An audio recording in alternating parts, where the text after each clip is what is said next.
Thanks for joining us. We're just gonna start a little early, wait for a minute, see if people can join. Start right at 5, a little after 5. Well, thanks for joining. If you're in here, see who's gonna sign on.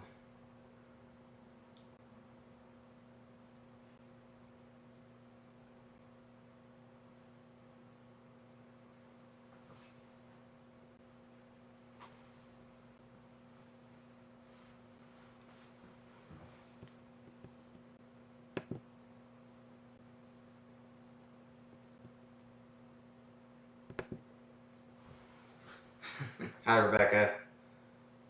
All right, this is we're just not gonna start for a few minutes, let some people catch up. But today's pizza class. We're here at Whole Health every day. Here teaching pizza classes. We're here stuck in the quarantine. Most of us all over the country. So a lot of people are cooking from home, doing things they haven't done. So we're just here helping to do a few more things, help you do a few easy things that maybe you're used to getting out and trying to do at home now. Today's pizza. Last week I had pasta.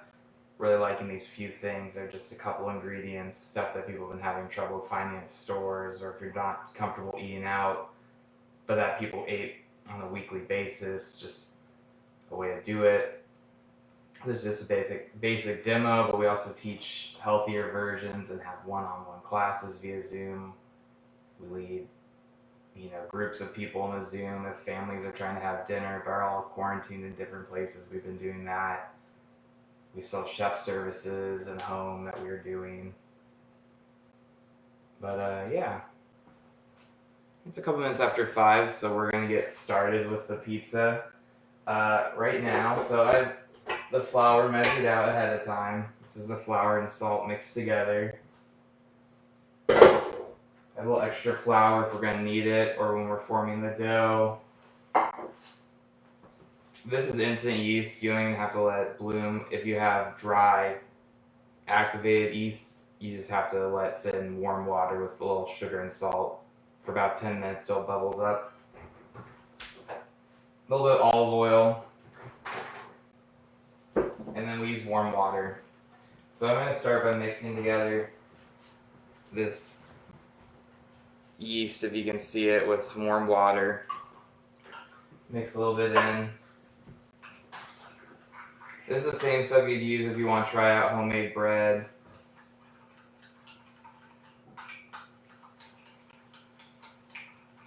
Get started. You want it to be a little, just lukewarm. This is a little bit under what you guys should be washing your hands at right now. If you use cold water, it won't activate and it won't rise. This is going to go pretty fast, and we're going to be able to make this dough in the next 5 or 6 minutes, and then you wait about 45 to an hour and a half to let the dough rest and rise before you can put it in. So hopefully everyone out there will be having pizza by 7 o'clock tonight.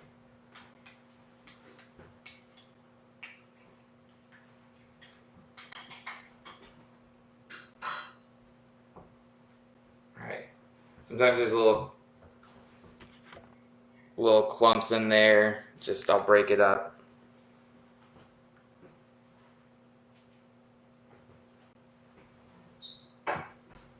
We're going to top it with just a little bit of olive oil.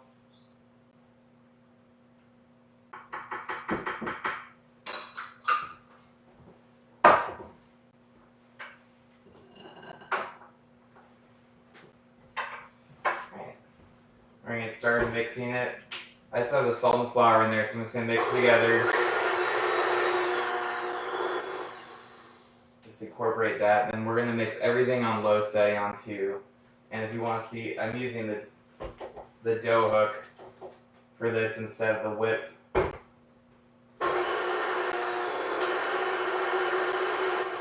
You just want to add a little bit at a time and let it start forming.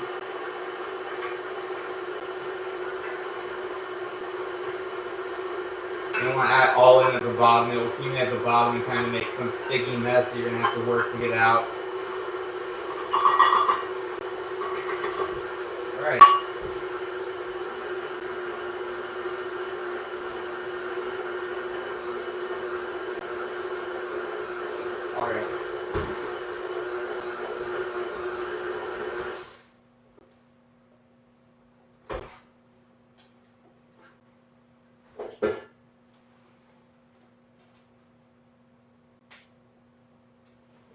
This is kind of what it's starting to look like. You could keep going in the mixer and it will come together, but I'm just going to show you in case you're wondering how to finish up by hand. So by hand, I'm just going to take a little bit of flour, put it on here, not too much, spread out. Just put the ball so it doesn't stick to the table. We're just going to knead it for about 2 more minutes. We want it to be nice and flat.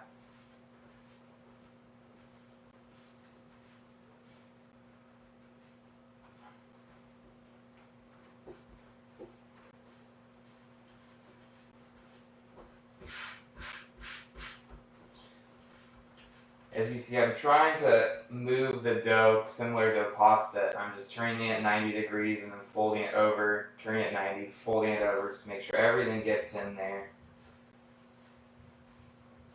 And you can do this in the mixer too. You're just looking for a nice, smooth ball that's not sticking. Nothing's sticking to the table right now.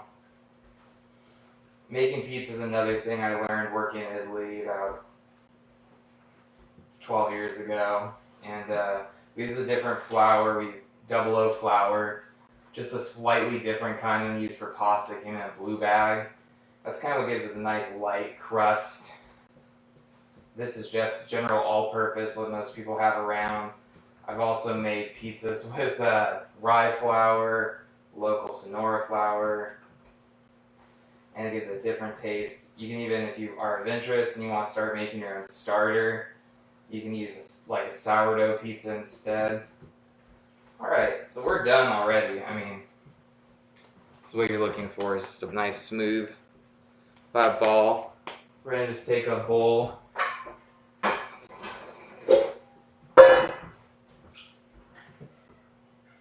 a little olive oil in, just rub right around. I usually will wrap it in plastic wrap or just top it with a towel. You're going to want to let that sit for about 45 minutes. It should double in size. And if you want to make it hours ahead of time, you can put it in the fridge after that first 45 minutes and it will keep growing slowly. You can leave it for about 4 hours. If you want to do it at the same time, you can let it keep going another anywhere from 15 to 45 minutes, and it'll keep rising up, and then you basically just press it down and get all the air bubbles out.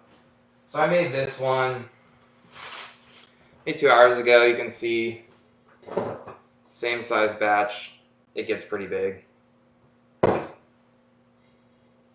So basically just start pushing the air out just a little bit, and then we're gonna go onto this lightly floured surface and just sort of stretch it out. Not too bad, it's not too hard. Personally, I like to start with a little circle and just sort of move it and let the weight of the dough sort of stretch it out. If you're uncomfortable, you can just kind of put it on there and just sort of stretch with your fingers.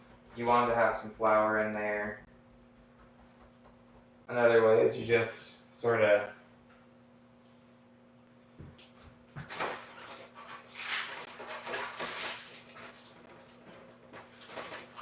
just lightly sprayed. I sprayed mine earlier with just avocado oil, and you can stretch it out over. Just slowly kind of take it out. You can make you can just break it up into however many sizes you want. If you all want the same one, you can just make a couple of large sheet trays of them. This batch will make about 2 of these sheet trays.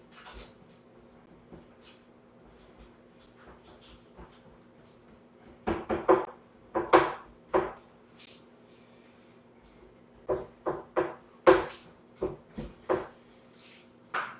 it's not sticking or anything, there's enough oil under there. Just like that, nice size. You can make it even thinner. I like it somewhere in between. I still like a little bit of edge on my crust. You can even like fold it over if you want to be adventurous. You can put cheese around the edge and then fold it over.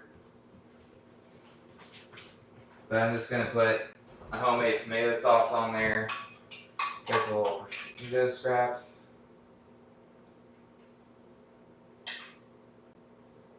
You don't need a ton of sauce. You don't want to make it too soggy.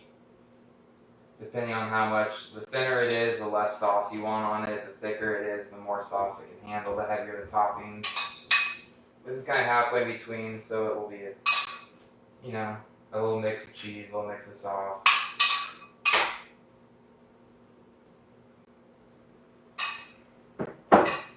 Just some light mozzarella, just a little bit, not too much.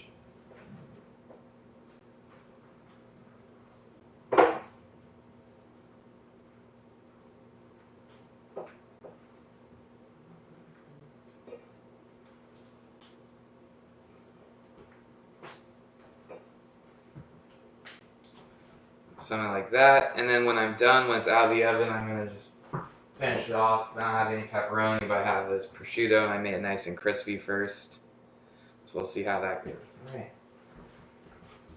I try and cook in an oven as hot as possible.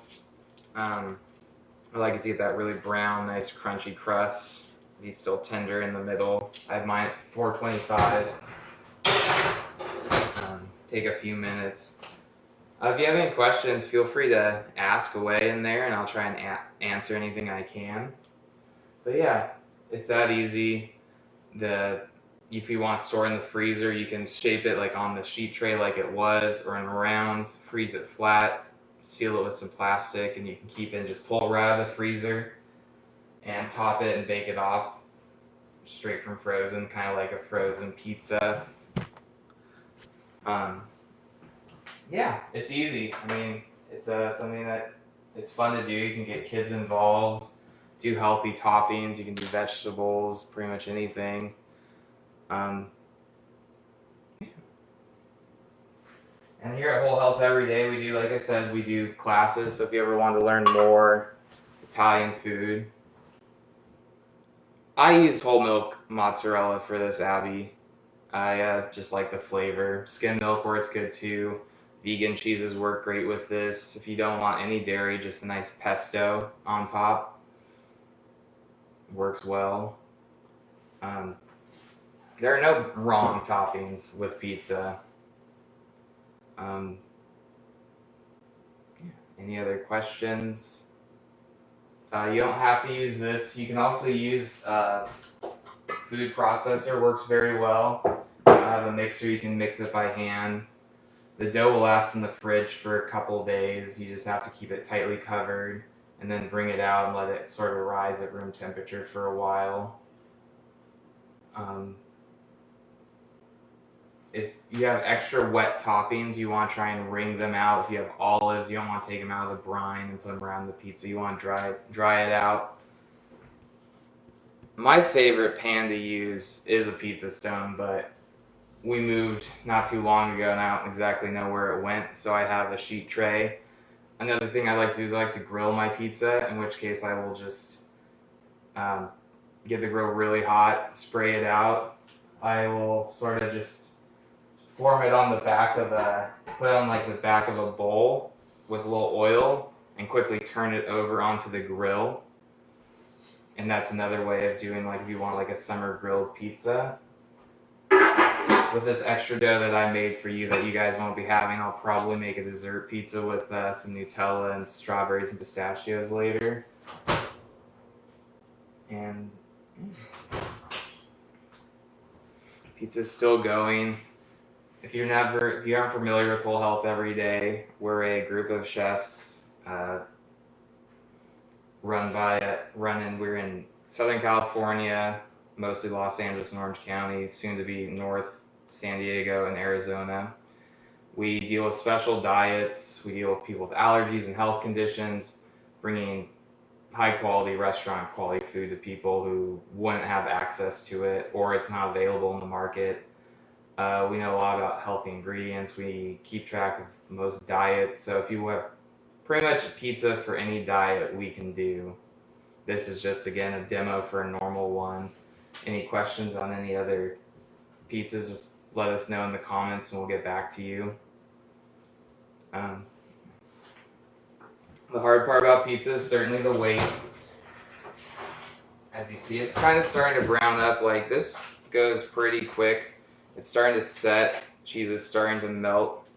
The dough will get a little more, it's about halfway done. If you want to do something with the crust, you could take like a butter or herbed olive oil and sort of brush the crust right now if you wanted to.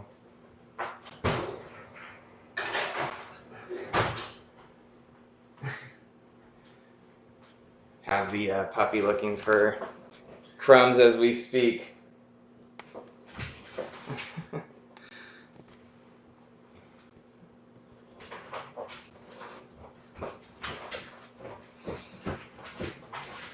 Yeah. Any other questions for anything?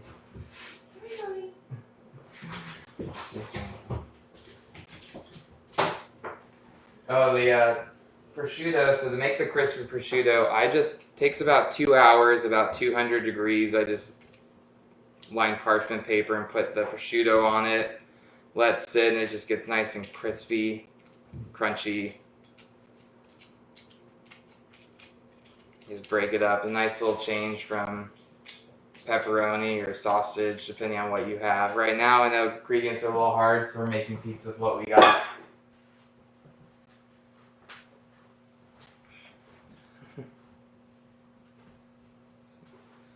And yeah, we have the recipe on our blog on the website if you want to follow the link. That's another place. We also have other chefs' videos from past. Last week I did pasta. Last week another chef did stuffed meatballs. And we'll have more classes coming to you soon. And we offer Zoom classes and Zoom cooking demonstrations and cooking lessons for family, friends, all that.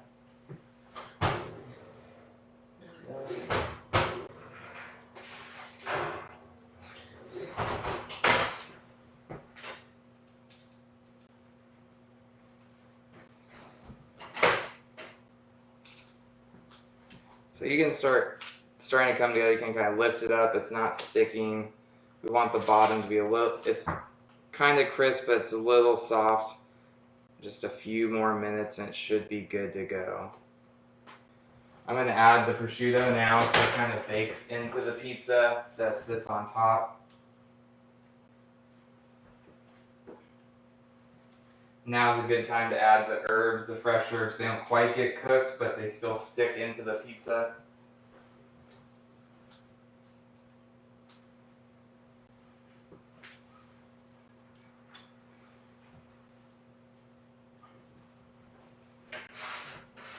Something like that. I just like it. We'll say it will stick to the melty cheese and just get that crispy just again.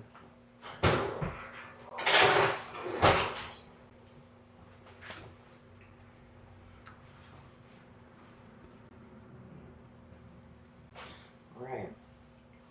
Well, that's about it for the pizza. If you have any questions, drop them in the comments and we'll try and answer. If you have any questions on healthier ways or any adjustments, or if you have a different type of yeast, or if you want to try and learn how to make your own sourdough starter and make it with that.